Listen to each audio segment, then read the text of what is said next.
Doctors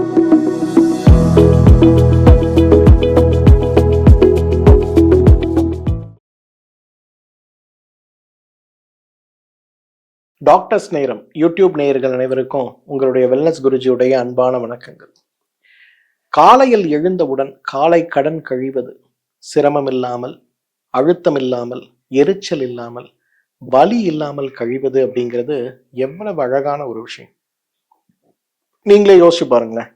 காலையில எழுந்த உடனே டாய்லெட் வருதா இல்லையானே தெரியாம இருந்து போய் டாய்லெட்ல உட்காந்து முக்கி முனகி உள்ள இருக்க கழிவை வெளியில அனுப்பி அதுல சரியா போச்சா போகலையான்னு திருப்பி வந்து உட்காந்து ஒரு காஃபியை குடிச்சு கொஞ்சம் தண்டால் பஸ்கிலாம் எடுத்து கொஞ்சம் வாக்கிங் பண்ணி சுடுதண்ணி குடிச்சு காஃபி குடிச்சு திருப்பி போகணும்.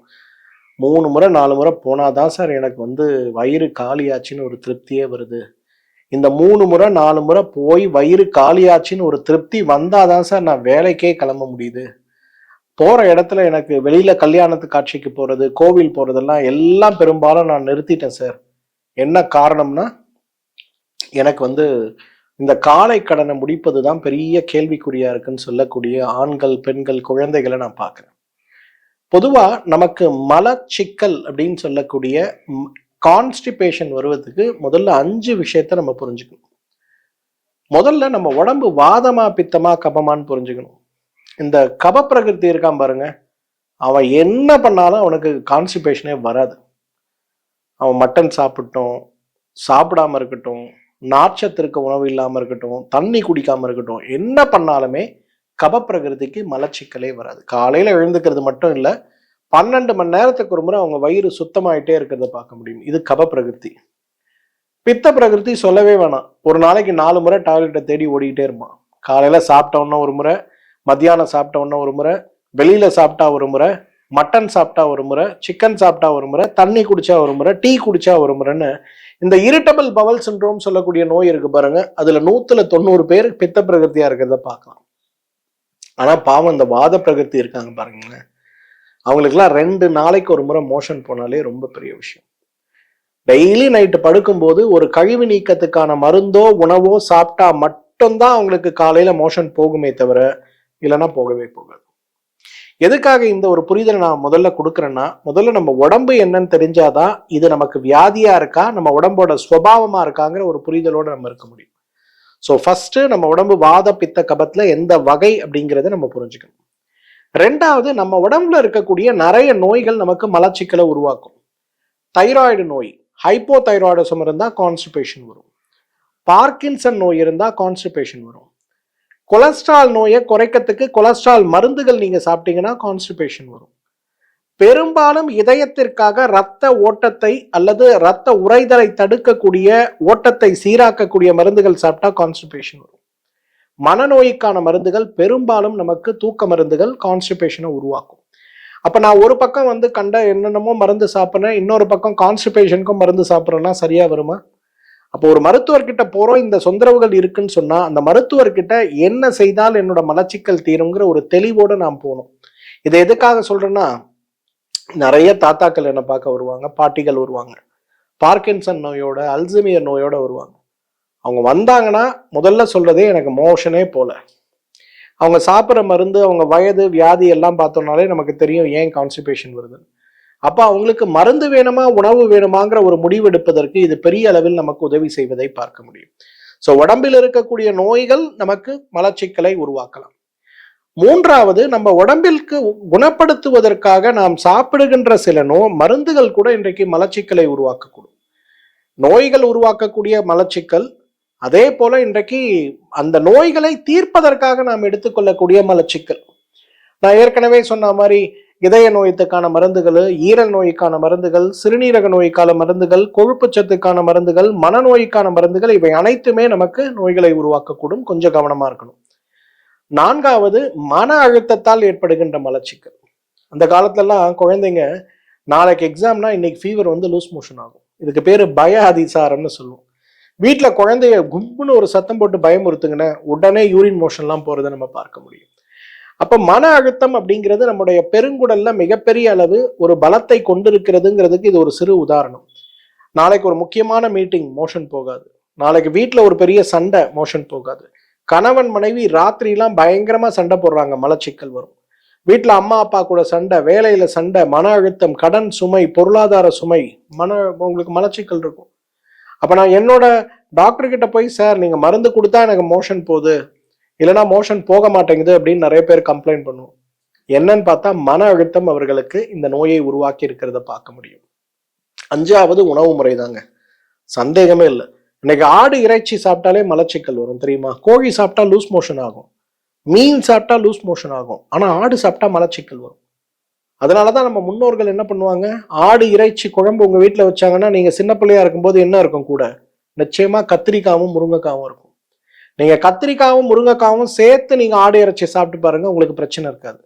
இன்னைக்கு சென்னையில மட்டும் இல்ல, பொதுவா தமிழ்நாட்டில் இருக்கக்கூடிய எந்த பிரியாணி ஹோட்டல் நீங்க போனாலும் அவங்க என்ன பண்ணுவாங்க, கத்திரிக்காய் குழம்பு வச்சு, தால்சான்னு சொல்லக்கூடிய அந்த குழம்பு வச்சு அது கூட உங்களுக்கு பச்சடி வைப்பாங்க. தமிழ்நாட்டை தவிர வேற எங்கேயுமே இது இருக்காதுங்க. நீங்க ஆந்திரா போங்க, கர்நாடகா போங்க, கேரளா போங்க, எங்க போனாலும் வெறும் ஒரு குருமா மாதிரி ஒரு குழம்பையும் ஒரு பச்சடியும் தான் வைப்பான். ஏன்னா நம்ம ஊருக்காரங்க உணவுல இருக்கக்கூடிய அளவுக்கு ஆரோக்கிய ஒரு கவனம் வேற எந்த ஊர்லயும் கிடையாது. அதனாலதான் நான் திரும்ப திரும்ப சொன்னேன், தமிழ்நாட்டுல பிறக்கிறது மிகப்பெரிய வரம். தமிழ் கலாச்சாரத்தை பின்பற்றணும்னா நோயே இருக்காது. அந்த வகையில ஏன் பிரியாணி சாப்பிட்டா உங்களுக்கு கூட கத்திரிக்காய் வைக்கிறான்? ஏன்னா பிரியாணியில நார்ச்சத்து கிடையாது, நீங்க சாப்பிட்ற ஆடு இறைச்சியில நார்ச்சத்து கிடையாது. அப்ப சாப்பிட்டா உங்களுக்கு நிச்சயமா என்ன ஆகும், மலச்சிக்கல் வரும். அப்ப நீங்க இந்த வெங்காயத்தோடு சேர்த்து இந்த கத்திரிக்காவை உணவாக சாப்பிடும்போது உங்களுக்கு மலச்சிக்கல் வராது. பண்றது வியாபாரமாக இருந்தாலும் கூட அந்த இடத்துல ஒரு ஆரோக்கிய நோக்கம் இருக்குல்ல, அதை நம்ம பாராட்டி தானே ஆகணும். நீங்க சொல்றதெல்லாம் சரி சார், அப்ப இந்த மலச்சிக்கலுக்கு என்ன தீர்வு? ஒரே ஒரு மருந்து. இதை ராத்திரி படுக்கும்போது சாப்பிட்டு படுங்க. காலையில எழுந்தீங்கன்னா நீங்க எழுந்துக்க வேண்டாம், அது உங்களை எழுப்பி கழிப்பறைக்கு ஓட வைக்கும். எது? பாவன கடுக்காய். இந்த பாவன கடுக்காயோடைய பயன்களை பற்றி நிறைய முறை நான் சொல்லியிருக்கேன். இருந்தாலும் என்னோட ஃபேவரட்டுங்க பாவன கடுக்காய். என்னோட 30 வருஷ அனுபவத்துல எத்தனையோ வயதானவர்கள், பார்க்கின்சன் நோயால் அவதிப்படுபவர்கள், குடல் அறுவை சிகிச்சை செய்து அவஸ்தைப்படுறவங்க, பிராஸ்டேட் நோயால் அவஸ்தைப்படுறவங்கன்னு நிறைய பேர், அவங்களுக்கெல்லாம் அந்த கடுக்கா பொடியை எடுத்து வெந்நீர்ல கலந்து சாப்பிடும்போது கொஞ்சம் மோஷன் போகும். என்கிட்ட சொல்லுவாங்க, சார் கடுக்கா பொடிலாம் கொடுக்காதீங்க சார், ஏற்கனவே சாப்பிட்டேன் அப்படிம்பாங்க. ஆனா அந்த பாவன கடுக்காயுடைய மிகப்பெரிய குணம் என்ன தெரியுமா? கடுக்காய் எடுத்து நல்லா அரைத்து தூள் செய்து சலித்து எடுக்கக்கூடிய கடுக்காய் தூளோடு கடுக்காய் தோலை காய்ச்சி எடுக்கக்கூடிய அந்த கஷாயத்தை போட்டு நன்றாக அரைத்து 21 நாள் அரைத்து எடுக்கக்கூடிய இந்த பாவன கடுக்காய்னு சொல்லக்கூடிய பொடி நம்ம கட்குள்ள போய் அவ்வளோ அழகா வேலை செய்யுங்க. இன்ஃபேக்ட் நாங்கள் ஒரு ரிசர்ச்சே பண்ணோம். சென்னையில் பிரபலமா இருக்கக்கூடிய ஒரு பல்கலைக்கழகத்துல இந்த பாவன கடுக்காய் சூரணத்தை அனுப்பி அது எப்படி உடம்புல வேலை செய்யுது, எதனால வேலை செய்யுதுன்னு பார்க்கும்போது நம்மளுடைய பெருங்குடல் பகுதியில கட்ல நேரடியா சத்துக்கள் உறிஞ்சக்கூடிய இடம். அந்த சத்துக்கள் உறிஞ்சக்கூடிய இடத்துல நேரடியா அது ரத்தத்துல கலக்கக்கூடியதுனால மற்ற கடுக்காய்களை விட, மற்ற மலமிளக்கிகளை விட வேகமாக வேலை செய்து காலையில எழுந்த உடனே கழிவு நீக்கம் பண்ணுது. இதுல இன்னொரு பியூட்டி என்னன்னா, வெறும் மலச்சிக்கல் மட்டும் நமக்கு தீர்ந்தா போதாது, ரத்தத்தில் இருக்கக்கூடிய, உடலில் இருக்கக்கூடிய அவ்வளவு கழிவும் உடலை விட்டு வெளியேறணும்ல. அதுக்கு நமக்கு உதவி செய்யக்கூடிய பெரிய அருமருந்தாக இருப்பது எதுன்னு பாத்தீங்கன்னா இந்த பாவன கடுக்காய் தான். ஸோ ஒரே ஒரு டீ, ஒரே ஒரு கஷாயம் ராத்திரி படுக்கும்போது சாப்பிட்டா போதும். எப்படி இதை ப்ரிப்பேர் பண்ணும்? 300 மில்லி தண்ணீர் எடுங்க, அதுல 5 கிராம் பாவன கடுக்கா பொடியை போடுங்க, நல்லா கொதிக்க வச்சு 100 மில்லியா குறைங்க, ஒரு துணியை போட்டு வடிகட்டுங்க. வடிகட்டி எடுக்கக்கூடிய இந்த பாவன கடுக்காயுடைய கஷாயத்தை இரவு படுக்கும்போது ஒரே ஒரு வேளை சாப்பிடுங்க. காலையில நீங்க எழுந்த உடனே இல்லைங்க, காலையில இதுவே உங்களை எழுப்பி கழிப்பறைக்கு ஓட வைக்கும். இந்த பாவன கடுக்கா குழந்தையிலிருந்து வயதானவர்கள் வரை யார் வேணா சாப்பிடலாம். 5 வயதிலிருந்து 12 வயது வரை இருக்கக்கூடிய குழந்தைகளுக்கு 2 கிராம் கொடுங்க இரவு படுக்கும்போது. 15 வயதிலிருந்து 18 வயது 20 வயது இருக்கவங்க 3 கிராம் அளவுக்கு சாப்பிடலாம். 20 வயதுக்கு மேல 100 வயது ஆனா கூட 5 கிராம் அளவுக்கு சாப்பிடலாம். முறையாக சாப்பிட்டோம்னா உடலுடைய ஆரோக்கியம் மேம்படுவது மட்டுமல்ல, நம்ம உடம்பில் இருக்கக்கூடிய சிரமங்களும் படிப்படியாக மாற்றமடைவது மட்டுமல்ல, காலை எழுந்த உடனே முக்காம முனகாம வலி இல்லாம நம்ம உடம்புல இருக்க அத்தனை கழிவுகளும் வெளியில் போய்விடுவதை பார்க்க முடியும். அந்த அளவுக்கு நமக்கு உதவி செய்யக்கூடிய மிகப்பெரிய அருமருந்து தான் பாவன கடுக்காய். இந்த பாவன கடுக்காவை நீங்க யூஸ் பண்ணுங்க, ஒரு 100 days யூஸ் பண்ணுங்களேன். பண்ணிட்டு இதோடைய பயன்கள் என்ன, எப்படி இதை பயன்படுத்தணும், இது எல்லாமே உங்களுடைய நண்பர்கள் கிட்ட, தோழர்கள் கிட்ட, எல்லார்கிட்டயும் இந்த வீடியோவை ஷேர் பண்ண முடியுமான்னு பாருங்க. 100 டேஸ் இதை யூஸ் பண்ணிட்டு இந்த வீடியோவோட கமெண்ட் செக்ஷன்ல வந்து என்கிட்ட இதை யூஸ் பண்ணி உங்களுடைய மலச்சிக்கல் எப்படி தீர்ந்தது, மலம் எப்படி போகுது, உங்களோட வயிறு தொப்பை எப்படி குறைஞ்சிருக்கு, உங்களுக்கு இருக்க கேஸ் ட்ரபிள் எப்படி மாறி இருக்கு, உங்களுடைய ஆழ்ந்த தூக்கம் எவ்வாறு இம்ப்ரூவ் ஆயிருக்கு, இது எல்லாத்துக்கும் மேல காலையில எழுந்து போராடக்கூடிய நிலைமையும், வெளியில் போகும்போது மலம் வரும்போது அதை அடக்கி சிரமப்பட்ட நிலையும் எவ்வாறு மாறி இருக்கிறது அப்படிங்கிறத பார்த்து எனக்கு சொல்லுங்க.